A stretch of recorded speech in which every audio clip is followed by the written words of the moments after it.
بسم اللہ الرحمن الرحیم۔ شروع کرتا ہوں اللہ تعالیٰ کے بابرکت نام سے جو نہایت مہربان رحم کرنے والا ہے۔ لاکھوں کروڑوں درود پاک اس پاک ذات پہ جن کی خاطر اللہ پاک نے دونوں جہانوں کو پیدا فرمایا۔ پیارے ناظرین محترم السلام علیکم۔ پیارے ناظرین محترم، حضرت محمد صلی اللہ علیہ وآلہ وسلم کے دادا جان حضرت عبد المطلب رضی اللہ تعالی عنہ نے 100 اونٹوں کی قربانی کیوں دی؟ پیارے ناظرین محترم، یہ واقعہ ہم آپ کے ساتھ اس ویڈیو میں شیئر کریں گے، تو ویڈیو شروع کرنے سے پہلے میری تمام دوستوں سے گزارش ہے کہ وہ پلیز چینل کو سبسکرائب کر دیں۔ ناظرین محترم، حضرت محمد مصطفیٰ صلی اللہ علیہ وآلہ وسلم کے دادا جان کو خواب میں زمزم کا کنواں کھودنے کا حکم دیا گیا، یعنی حضرت اسماعیل علیہ السلام کے کنویں کو۔ اس کنویں کو جرہم کے سردار مزاز نے ختم کر دیا تھا۔ قبیلہ جرہم کے لوگ اس زمانہ میں مکہ کے سردار تھے اور بیت اللہ کے نگران تھے۔ انہوں نے بیت اللہ کی بے حرمتی شروع کر دی۔ ان کا سردار مزاز بن عمرو تھا، وہ اچھا انسان تھا۔ اس نے اپنے قبیلے کو سمجھایا کہ بیت اللہ کی حرمتی نہ کرو، مگر ان پر کوئی اثر نہ ہوا۔ جب مزاز نے دیکھا کہ ان پر کوئی اثر نہیں ہوتا تو اس نے قوم کو اس کے حال پر چھوڑ کر وہاں سے جانے کا فیصلہ کر لیا۔ اس نے تمام مال و دولت، تلواریں، زر وغیرہ خانہ کعبہ سے نکال کر کنویں میں ڈال دی اور اس کو مٹی ڈال کر ختم کر دیا۔ کنواں اس سے پہلے ہی خشک ہو چکا تھا، اب تو اس کا نام و نشان مٹ گیا تھا۔ مدتوں یہ کنواں بند پڑا رہا۔ اس کے بعد بنو خزاعہ نے بنو جرہم کو وہاں سے مار بھگایا۔ بنو خزاعہ کے بعد قصہ کی سرداری کا زمانہ بھی اسی حالت میں گزرا، کنواں بند رہا، یہاں تک کہ قصہ کے بعد حضرت عبد المطلب کا زمانہ آ گیا۔ انہوں نے خواب دیکھا۔ خواب میں انہیں زمزم کے کنویں کی جگہ دکھائی گئی اور اس کنویں کو کھودنے کا حکم دیا گیا۔ حضرت علی رضی اللہ تعالی عنہ سے روایت ہے کہ حضرت عبد المطلب رضی اللہ تعالی عنہ نے بتایا، میں اپنے بستر پر سو رہا تھا کہ ایک شخص آیا اور بولا، زمزم کھودو۔ میں نے اس سے پوچھا، زمزم کیا ہے؟ اس نے کہا، زمزم وہ پانی ہے جو کبھی ختم نہیں ہوتا، جو حاجیوں کے بڑے سے بڑے مجمع کو سراب کرتا ہے۔ حضرت عبد المطلب کہتے ہیں کہ میں نے اس سے پوچھا، یہ کنواں کس جگہ ہے؟ اس نے بتایا، جہاں گندگی اور خون پڑا ہے اور جہاں کوا ٹھونگے مار رہا ہے۔ دوسرے دن حضرت عبد المطلب رضی اللہ تعالی عنہ اپنے بیٹے حارث کے ساتھ وہاں گئے۔ اس وقت ان کے ہاں ایک ہی لڑکا تھا۔ انہوں نے دیکھا وہاں گندگی اور خون پڑا ہے اور ایک کوا وہاں ٹھونگے مار رہا ہے۔ اس جگہ کے دونوں طرف بت موجود تھے اور یہ گندگی اور خون دراصل ان بتوں پر قربان کیے جانے والے جانوروں کا تھا۔ پوری نشانی مل گئی تو حضرت عبد المطلب کھدال لے آئے اور کھدائی کے لیے تیار ہو گئے، لیکن اس وقت قریش کے لوگ بھی وہاں آ پہنچے اور انہوں نے کہا، اللہ کی قسم ہم تمہیں یہاں کھدائی نہیں کرنے دیں گے، تم ہمارے بتوں کے درمیان کنواں کھودنے چاہتے ہو جہاں ہم ان کے لیے قربانیاں کرتے ہیں۔ عبد المطلب نے ان کی بات سن کر اپنے بیٹے حارث سے کہا، تم ان لوگوں کو میرے قریب نہ آنے دو، میں کھدائی کا کام کرتا رہوں گا، اس لیے کہ مجھے اس کام کا حکم دیا گیا ہے، میں اس کو ضرور پورا کروں گا۔ قریش نے جب دیکھا کہ وہ باز آنے والا نہیں تو وہ رک گئے۔ آخر انہوں نے کھدائی شروع کر دی۔ جلد ہی کنویں کے آثار نظر آنے لگے۔ یہ دیکھ کر انہوں نے اللہ اکبر کا نعرہ پکارا اور پکار اٹھے کہ یہ دیکھو، یہ اسماعیل کی تعمیر ہے۔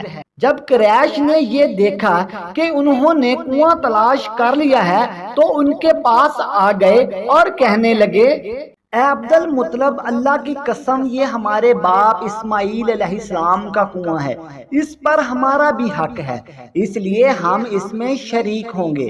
یہ سن کر حضرت عبد المطلب رضی اللہ تعالی عنہ نے کہا، میں تمہیں اس میں شریک نہیں کر سکتا، یہ مجھ اکیلے کا کام ہے۔ اس پر قریش نے کہا، تب پھر اس معاملے میں ہم تم سے جھگڑا کریں گے۔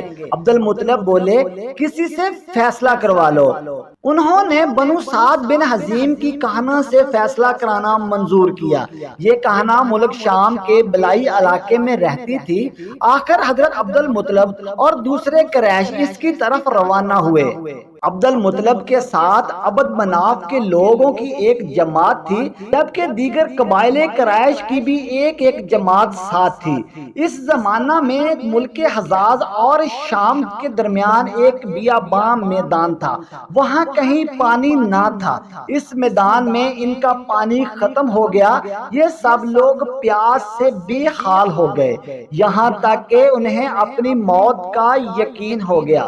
انہوں نے قریش کے دوسرے لوگوں سے پانی مانگا، لیکن انہوں نے پانی دینے سے انکار کر دیا۔ اب انہوں نے ادھر ادھر پانی کی تلاش کرنے کا ارادہ کیا۔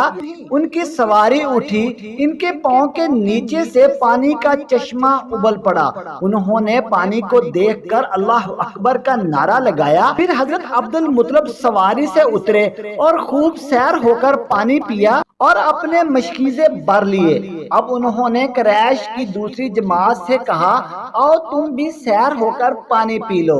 اب وہ آگے آئے اور خوب پانی پیا، اور پانی پینے کے بعد بولے، اللہ کی قسم اے عبد المطلب، یہ تو تمہارے حق میں فیصلہ ہو گیا، اب ہم زمزم کے بارے میں تم سے جھگڑا نہیں کریں گے۔ اس طرح قریش نے جان لیا کہ اللہ تعالیٰ عبد المطلب پر مہربان ہے، لہٰذا ان سے جھگڑا کرنا بے سود ہے اور کہنا کے پاس جانے کا کوئی فائدہ نہیں۔ چنانچہ وہ لوگ واپس لوٹ آئے اور واپس آ کر حضرت عبد المطلب رضی اللہ تعالی عنہ نے کنواں کی کھدائی شروع کر دی۔ جب حضرت عبد المطلب رضی اللہ تعالی عنہ کنواں کی کھدائی کر رہے تھے اور قریش والوں کے ساتھ ان کا جھگڑا ہوا، تو زمزم کی کھدائی سے پہلے حضرت عبد المطلب رضی اللہ تعالی عنہ نے دعا مانگی تھی کہ اے اللہ، اس کی کھدائی کو مجھ پر آسان کر دے، میں اپنا ایک بیٹا تیرے رستے میں ذبح کروں گا۔ اب جب یہ کنواں نکل آیا تھا تو انہیں خواب میں حکم دیا گیا کہ اپنی منت پوری کرو۔ حضرت عبد المطلب رضی اللہ تعالی عنہ کو یہ حکم اس وقت دیا گیا جب وہ اپنی منت بھول چکے تھے۔ پہلے خواب میں ان سے کہا گیا کہ منت پوری کرو، تو انہوں نے ایک مینڈا ذبح کر کے غریبوں کو کھلایا۔ پھر خواب آیا کہ اس سے بڑی پیش کرو، اس مرتبہ انہوں نے ایک بیل ذبح کیا۔ خواب میں پھر یہی کہا گیا کہ اس سے بھی بڑی پیش کرو، اب انہوں نے اونٹ ذبح کیا۔ پھر خواب آیا کہ اس سے بھی بڑی چیز پیش کرو، انہوں نے پوچھا اس سے بڑی چیز کیا ہے؟ تب کہا گیا کہ اپنے بیٹوں میں سے کسی ایک بیٹے کو ذبح کرو جیسا کہ تم نے منت مانی تھی۔ اب انہیں منت یاد آئی، اپنے بیٹوں کو جمع کیا، ان سے منت کا ذکر کیا، سب کے سر جھک گئے، کون خود کو ذبح کرواتا؟ آخر کار حضرت عبداللہ رضی اللہ تعالی عنہ بولے، ابا جان آپ مجھے ذبح کر دیں۔ یہ سب سے چھوٹے تھے، سب سے خوبصورت تھے، سب سے زیادہ محبت بھی حضرت عبد المطلب کو انہی سے تھی، لہٰذا انہوں نے قرآن اندازی کرنے کا ارادہ کیا۔ تمام بیٹوں کے نام لکھ کر قرآن ڈالا تو حضرت عبداللہ رضی اللہ تعالی عنہ کا نام نکلا۔ اب انہوں نے چھری لی، عبداللہ کو بازو سے پکڑا اور انہیں ذبح کرنے کے لیے لٹا دیا۔ جو ہی باپ نے اپنے بیٹے کو لٹایا، عباس سے ضبط نہ ہو سکا، فوراً آگے بڑھے اور اپنے بھائی کو کھینچ لیا۔ اس وقت یہ خود بھی چھوٹے سے تھے۔ ادھر باپ نے عبداللہ کو کھینچا، اس کھینچا تانی میں حضرت عبداللہ رضی اللہ تعالی عنہ کے چہرے پر خراشیں بھی آئیں۔ ان خراشوں کے نشانات مرتے دم تک باقی رہے۔ اس دوران بنو مخزوم کے لوگ آپ کے پاس آئے اور انہوں نے کہا، آپ اس طرح اپنے بیٹے کو ذبح نہ کریں، اس کی ماں کی زندگی خراب ہو جائے گی۔ آپ اپنے رب کو راضی کرنے کے لیے بیٹے کا فدیہ دے دیں۔ اب یہ سوال تھا کہ فدیہ کیا دیا جائے۔ اس کی ترتیب یہ بنائی گئی کہ ایک کاغذ پر 10 اونٹ لکھے جائیں اور دوسرے پر حضرت عبداللہ رضی اللہ تعالی عنہ کا نام لکھا جائے۔ اگر 10 اونٹوں والی پرچی نکلے تو 10 اونٹ قربان کر دیے جائیں۔ اگر حضرت عبداللہ والی پرچی نکلے تو 10 اونٹوں کا اضافہ کر دیا جائے۔ پھر 20 اونٹ والی پرچی اور حضرت عبداللہ رضی اللہ تعالی عنہ کا نام والی پرچی ڈالی جائے۔ اب اگر 20 اونٹوں والی پرچی نکلے تو 20 اونٹ قربان کر دیے جائیں، ورنہ 10 اونٹ اور بڑھا دیے جائیں۔ اس طرح 10 کر کے اونٹ بڑھاتے جائیں۔ حضرت عبد المطلب رضی اللہ تعالی عنہ نے ایسا ہی کیا، 10 اونٹ بڑھاتے چلے گئے۔ ہر بار حضرت عبداللہ رضی اللہ تعالی عنہ کا نام نکلتا چلا گیا۔ ہر بار حضرت عبداللہ رضی اللہ تعالی عنہ کا نام نکلتا رہا اور اس طرح یہ تعداد بڑھتے بڑھتے اونٹوں کی تعداد 100 ہو گئی۔ تب کہیں جا کر اونٹوں والی پرچی نکلی۔ اس طرح ان کی جان کے بدلے 100 اونٹ قربان کیے گئے۔ حضرت عبد المطلب رضی اللہ تعالی عنہ کو اب پورا اطمینان ہو گیا کہ اللہ تعالیٰ نے عبداللہ کے بدلے 100 اونٹوں کی قربانی منظور کر لی ہے۔ انہوں نے کعبے کے پاس 100 اونٹ قربان کیے اور کسی کو کھانے سے نہ روکا۔ سب انسانوں، جانوروں اور پرندوں نے ان کو کھایا۔ حضرت عبد المطلب پہلے آدمی تھے جنہوں نے آدمی کی جان کے بدلے 100 اونٹ دینے کا طریقہ شروع کیا۔ اس سے پہلے 10 اونٹ قربان کیے جاتے۔ اس کے بعد یہ طریقہ سارے عرب میں جاری ہو گیا۔ گویا یہ قانون بن گیا کہ آدمی کا فدیہ 100 اونٹ ہے۔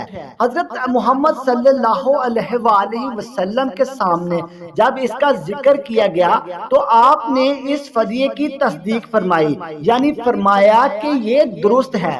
حضور اکرم صلی اللہ علیہ وآلہ وسلم فرمایا کرتے تھے کہ میں 2 ذبحوں یعنی حضرت اسماعیل اور حضرت عبداللہ رضی اللہ تعالی عنہ کی اولاد ہوں۔